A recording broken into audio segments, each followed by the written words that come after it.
Miss জিয়ান, আপনার বাবা কিছুক্ষণ আগে মারা গিয়েছেন। বাবা, বাবা।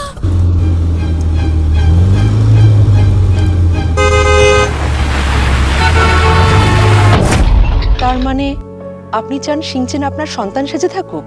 কিন্তু এর জন্য সিংচেনই কেন?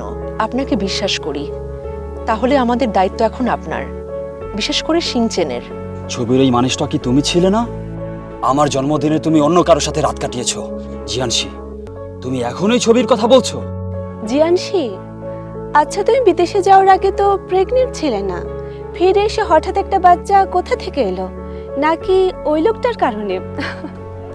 আমি খুব কৌতূহলী। বাদ দাও, আমরা তো একই পরিবার। প্রিয় জিয়ানশি, তুমি কি আমাকে বিয়ে করবে? আমার ওয়াইফ হবে? সারা জীবন আমার পাশে থাকবে? জিয়ানশি, দেখো যাই হোক না কেন, আমি তোমাকে ছেড়ে যাব না।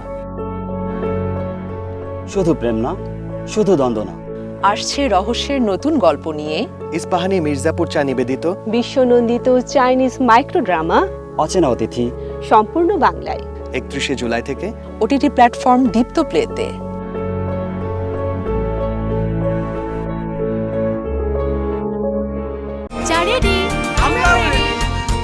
চা মানে লাইফটা ভরপুর, চা মানে ইস্পাহানি মির্জাপুর।